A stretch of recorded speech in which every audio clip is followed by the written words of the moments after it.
Have you ever been injured and you needed a brace to help you recover? Well, if so, you were probably cautioned not to become dependent on the brace, and that the only way for your body to get stronger is to rehabilitate it, and especially strengthening the muscles that support that area of your body. And if you rely too much on the brace, then your body can start to depend on it, and it can even start to weaken and atrophy because it doesn't really have to do the work anymore. That's what the brace is doing.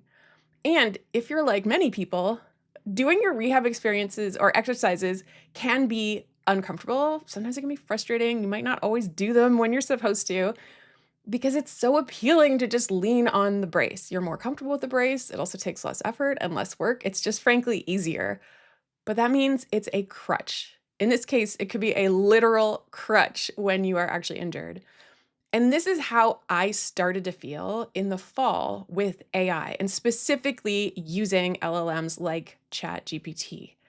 And when I started using it, really the goal was just remove friction, help me to do work more efficiently.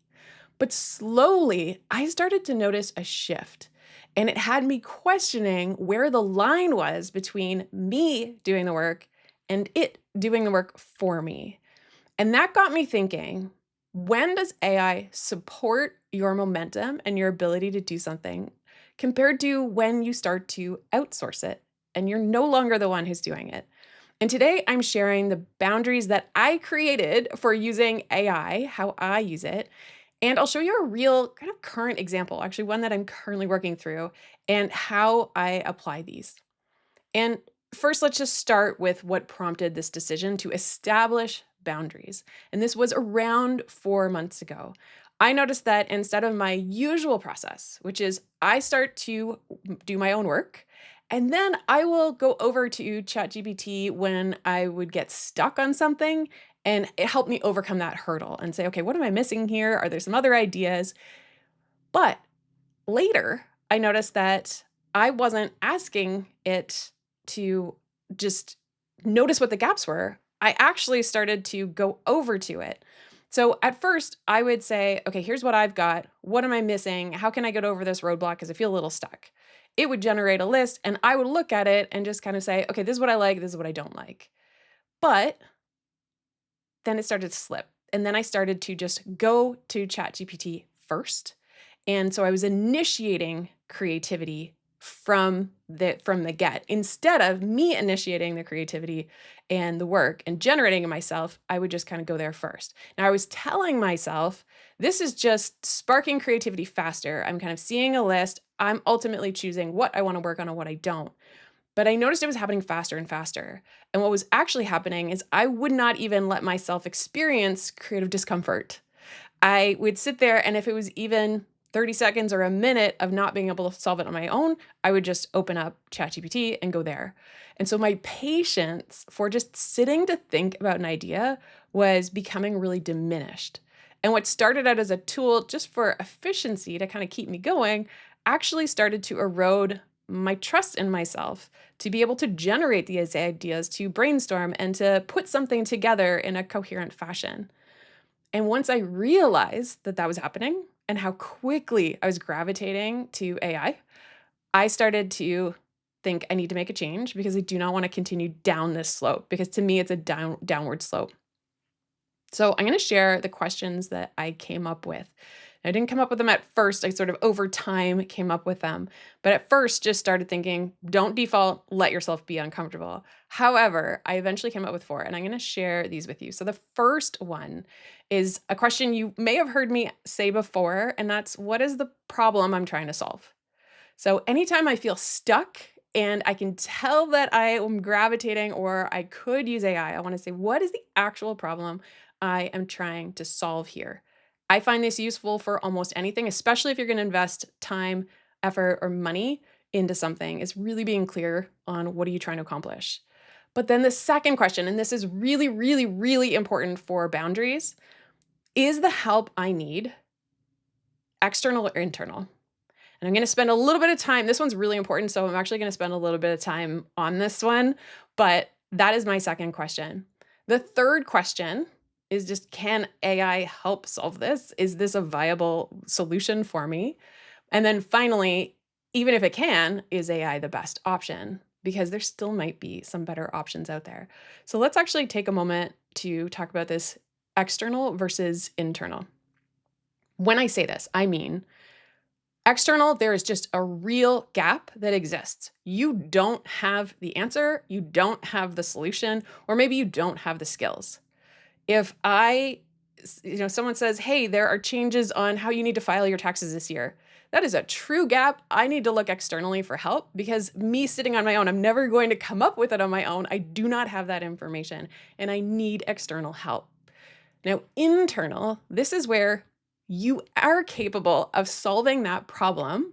You might need to work through it. It might be a little bit uncomfortable, and you could do this on your own, but you could also get help from someone else. Oftentimes, even if you're making an internal decision, choice, or figuring something out on your own, you can still ask for help and make a more informed choice. It's like the difference between, say, hiring a consultant versus hiring a coach. If you hire a consultant, it's because they have expertise that you are missing. And so you are hiring them because you're like, tell me what I need to know because that's missing. That's external. Coaches, on the other hand, are the intention is the coach helps the individual come up with the answer. So I am providing a space if I'm coaching to say, hey, what are your options? What should you choose? What do you think? And you're helping them. So they're two different things. It's external versus internal. Now, I think this is really important because when it comes to the internal things, this is where I was starting to slip. Coming up with content, creating something, writing something, building a product, whatever that is something that's coming internally. I'm the one who's generating it. I'm the one who's coming up with it. And I'm the one who's thinking it through. And if I keep leaning on AI to help with that, then all of a sudden it starts to become external. And this is where I think the biggest red flag for me went off. Now, a big issue is that it is faster and easier to outsource this internal stuff. And honestly, we're in a culture where a lot of people say, just tell me what to do. And the more you do this, then the less you strengthen your own problem solving muscles. There's this trend on or a discussion online that someone on Instagram posted a bean soup recipe, and one of the people in the comments says, "But what if I don't eat beans?" Like, just not even taking a moment to think. It's just instantly going out there and just saying, "But what about this? Just tell me what do I do? What do I do?" And it becomes this helplessness. And because I used to work in a university over a 15-year period, I noticed a really big shift in as a staff member working with students that over the years, as we saw the sort of rise of what they call the helicopter parent, I came across more and more students who were living on their own for the first time and they could not solve their own problems. Their parents had solved so many of their problems that the students did not trust themselves. They didn't even know if they could solve their own problem. They were so used to just having someone else take care of it. They just didn't know what to do. They did not trust themselves. They also had no experience. And so they really had no evidence that they could do this. And I think this is the threat that I'm seeing, both for me as an individual, starting to lean on it for what I could solve internally, and where do I draw that line? So all this to say, if something is external, I don't really have qualms or concerns about asking AI for help, just like I would go to Google or look something up in the dictionary. Just go find the answer. That is not an issue. But internal, that is where I really want to make sure that I am using these boundaries that I've set in place. That's where I want to pause. And that's where I'm really trying to protect myself and avoid using AI as a crutch for internal things, like things that I should or can solve on my own. Let's get into a real example, which is that in recent months, as I've kind of gradually returned to my business after taking a fairly significant break last year, I have been putting my mind towards what does the rest of the year look like? What does my business look like? And this has a combination of external, internal things that I need help with. For example, if I am putting together revenue projections and budgeting, I may need to do some research on, okay, what are some rates? What are the other options that are out there while I am putting together a business plan? no problem. Go to AI. That can help me just generate and do research faster. However, when it comes to something like putting together revenue projections based on some of the research I've done and based on some of the stuff I know about my business in the past, question 3, I said, can AI help solve this problem? Yes, AI could put together a budget projection. It could even do some scenario planning. However, question 4, is this the best tool? For me personally, I actually much rather have a spreadsheet. So that's what I did. Instead of just going to ChatGPT and saying, hey, put together some projections, I just opened a spreadsheet and I created a spreadsheet I can come back to over and over. I can put different scenarios in it. And I just have a little bit more control over it, but also it's one file that I have access to instead of having to go back and find an old chat or export something that it said. And by being engaged with creating this spreadsheet, I actually feel like I am more engaged with the problem solving. So to me, it might take a little bit of extra time, but I feel more connected to it. And it's something I can keep coming back to over and over again. Now, for something that's a little bit more internal, that's decision making. And so when it comes to business planning, decisions about what do I offer, when do I work on things, how do I approach my business, that is very, very internal. Now, it doesn't mean it's not without help. So if I am researching different, say, competitors or offerings, or what are people doing when they have this problem, what are they seeking out?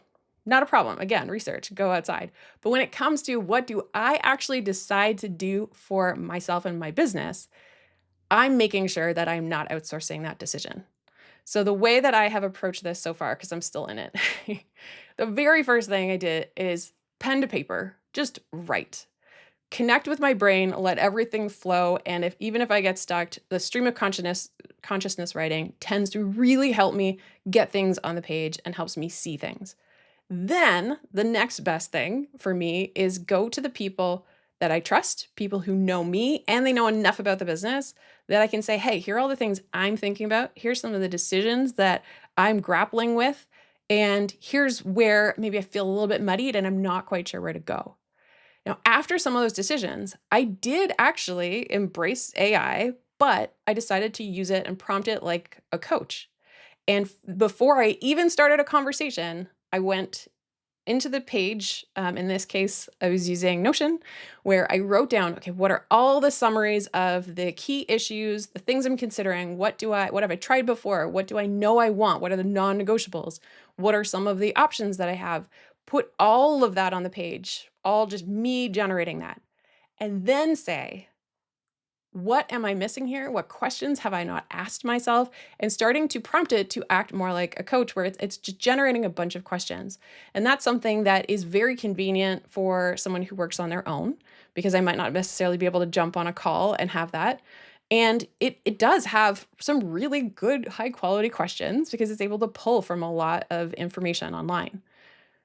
But then I will start to notice anytime I've done this where I say, what questions am I missing? What do I need to consider? It will eventually start to try to direct me into, okay, now we've identified these and this is the plan you should go. I always stop right there.